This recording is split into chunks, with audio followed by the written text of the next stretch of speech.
Well, friends, once again, good afternoon. Oh, is this a funeral or is it Easter morning? Easter Resurrection Day. I said good afternoon and happy Easter. Oh, that's more like it. That's more like it. All right. Well, friends, it's wonderful to be with you this Easter Sunday. Just want to say a word of welcome to anybody who's visiting with us here at St. Luke this morning. Any visitors? Visitors from other parishes? A few? Okay, welcome visitors. If you're here this morning because it was Mom's wish that all the family, all the kids would be together for Easter Mass, if that's why you're here, just want to say welcome. It's good to have you. We'll be over in a few hours, don't worry. It'll probably be dinner time, so don't worry, just a few more hours. It's good to have you. So, friends, on this glorious Easter Sunday, the church gives us actually several different options of scriptures to reflect on, a few different options for the second reading. And honestly, until a few days ago, I didn't really realize that we had an option for the gospel, right? The church gives us a different gospel, this story of the disciples on the road to Emmaus that can be proclaimed at a Easter Sunday Mass in the afternoon. And to be honest, this is the latest in the day Easter Sunday Mass that I've celebrated since I was a priest. I had the Easter Vigil last night. I went to bed around 2:30 this morning. Woke up at 6. That's what's awesome when you're, in your 30s and your body clock is like, we are getting up right now. 27 people came into the church. It was glorious. So I'm running on cups of coffee and Easter adrenaline right now. But anyway, this is the latest Easter Sunday Mass I've ever had, and I've never noticed that this was a gospel that we could reflect on. And so I thought this would be a perfect opportunity to mine some of the riches of this beautiful story, this encounter with Jesus on the road to Emmaus.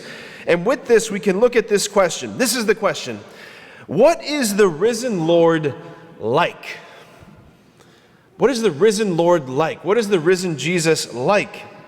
Because look, I feel like most often we stop by simply kind of, on Easter Sunday at least, we marvel that he rose, right? Or we mount arguments or give evidence, scriptural evidence or historical evidence that the resurrection took place, and all of that's important. Proving the resurrection, it's provable, it's very rational, all of those things, and all of that's true and important. But this afternoon, I want to kind of just presuppose that you're already there with me, you believe this took place.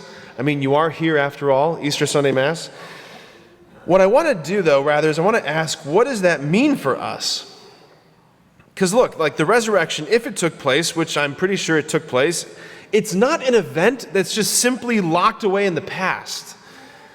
If the resurrection means anything, it means that Jesus, this man who lived and died 2,000 years ago in first century Jerusalem, this man who lived and died, who was raised from the dead, he's a contemporary to you and me. He's someone who is encounterable, knowable, someone who we can be in relationship with. That's, if the resurrection means anything, it means that. Look, I can't be in relationship with any of the great historical figures of American history, world history. Like, I can't be in relationship with Abraham Lincoln.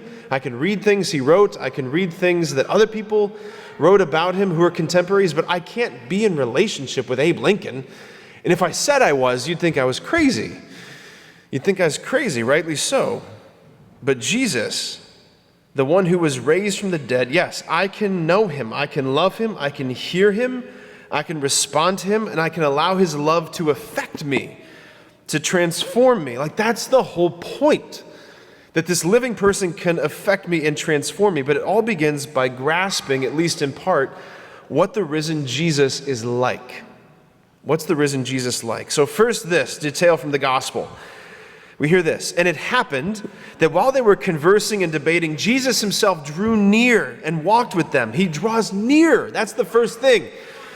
He takes the initiative. He's the hunter, and you are the hunted. He's the hunter, you are the hunted, you are the pursued, you are the beloved.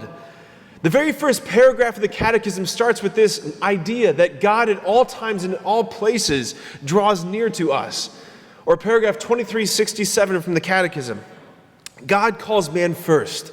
Man may forget his Creator. He may hide from his face. He may run after idols or accuse the deity of having abandoned him. But the living and true God tirelessly pursues each person and draws them into that mysterious encounter known as prayer. God is the pursuer. Heaven is interested in you. Like before I say anything else, you need to know that Jesus is already attracted to you. He's drawn to you. He has eyes for you. Not like an Olympic judge, like waiting and watching to make deductions based on your behavior. No. He's riveted by you, fascinated by you, captivated by you. The spiritual life, friends, in the end, it's not this arduous quest up a mountain. It is, in the end, it is an achievement of receptivity. It's the achievement of letting yourself be found, letting yourself be loved. That's the first thing. Here's the second thing. What's the risen Jesus like? He's subtle and he's hidden. Right? We hear this. But their eyes were prevented from recognizing him. Their eyes were prevented from recognizing him. Look, maybe along the way in your spiritual life, you get like a mystical vision along the way. If you have, I'd love to hear about it. That's kind of cool. But most likely, most of us aren't going to be getting any mystical visions anytime soon. Chances are, the way that Jesus is going to approach you and me is going to be like how he approached these disciples on the road to Emmaus, in very hidden and subtle ways. How? In and through the things of this world, through the people and the circumstances of your life, and especially in and through creation. Like he has built 1,000,000 billion doors into this world for his love to walk through, for it to reach you. Like, I'm just going to skip ahead to the end of the gospel story. I'm going to add this point here now because I think this is really important. In the gospel that we just heard, after Jesus breaks the bread and their eyes are open and he disappears from their sight, they say this to one another, and I want us to really hone in on this. They ask this question: were not our hearts burning within us while he spoke to us on the way?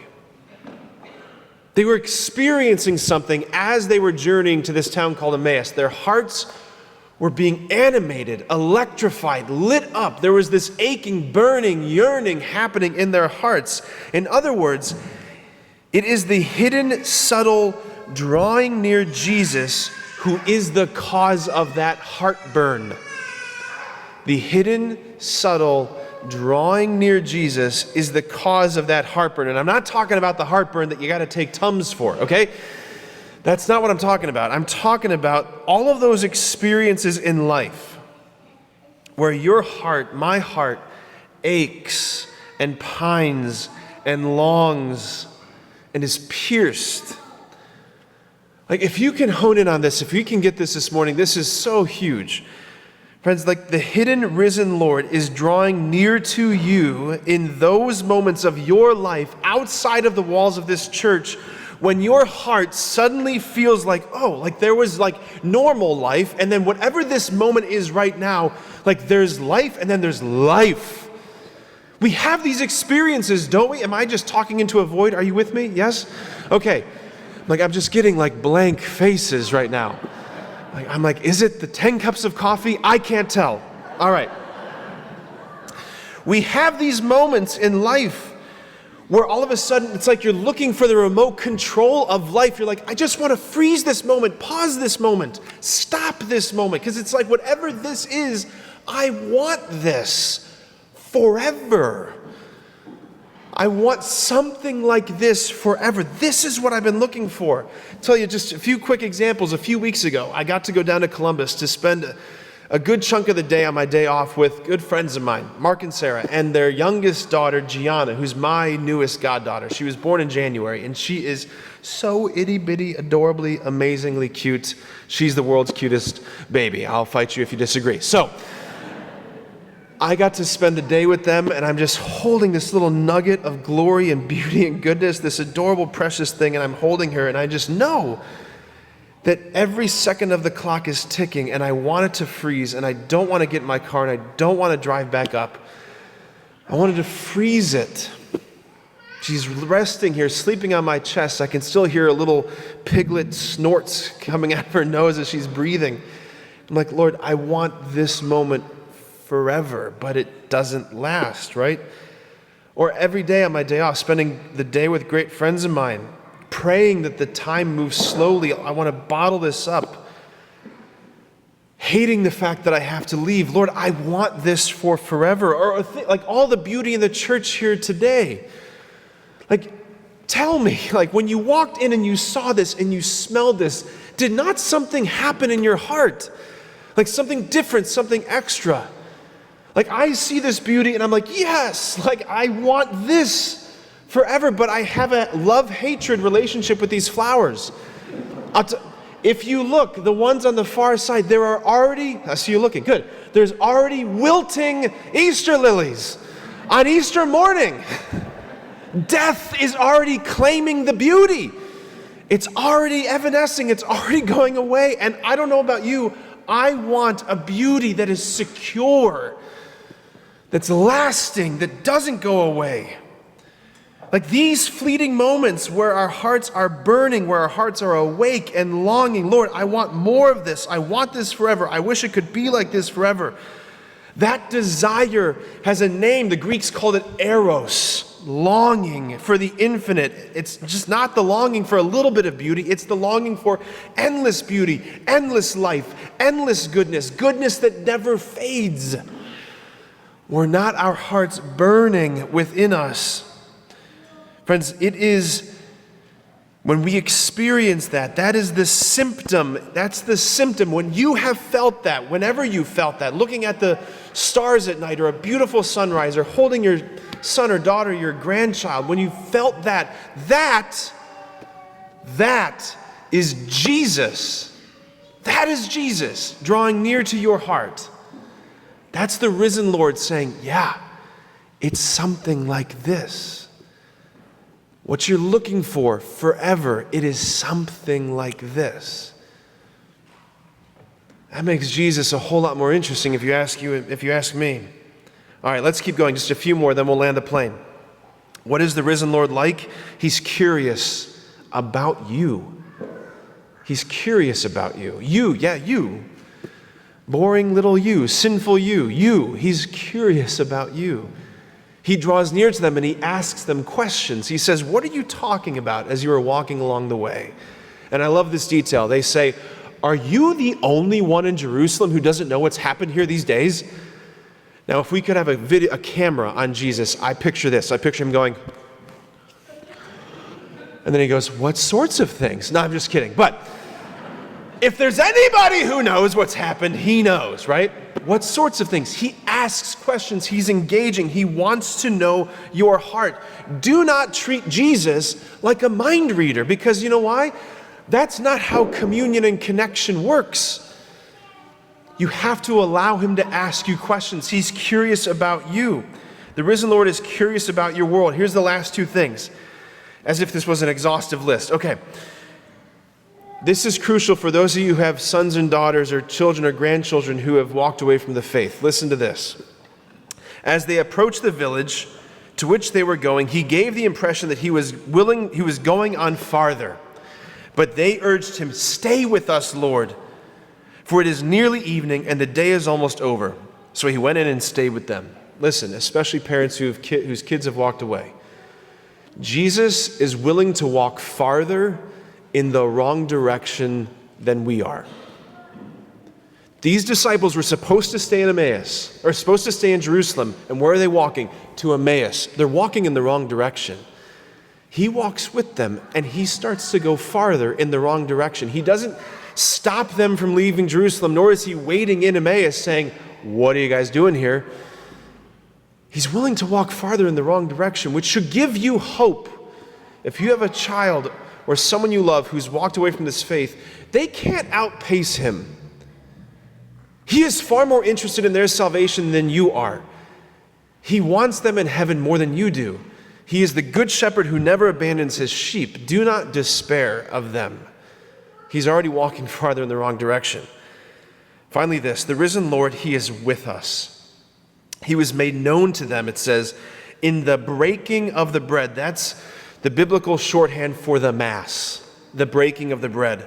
The risen Jesus, whose appearance is subtle and hidden, who draws near to us, the one who makes our hearts burn, the one who is interested in us, the one who is willing to go all the way into the heart of darkness to illuminate the scariest things for us with his love.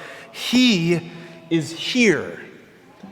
That one is here. He is with us.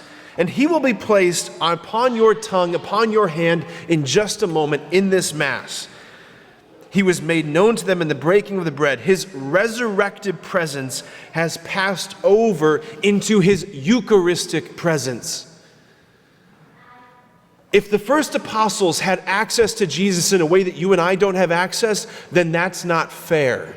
Then we have a God who's unfair. But he's given us the same access. The resurrected Jesus is now present in his Eucharistic presence. Friends, the risen Lord, he is here. The apostles cry out to him on this road to Emmaus, Mane nobiscum Domine, stay with us, Lord. Stay with us, Lord. And he said to them, of course, I am not going anywhere. This is the risen Lord. This is Jesus. Friends, this is why we sing Alleluia, because this, all of this, and so much more, is what the risen Lord is like. Amen.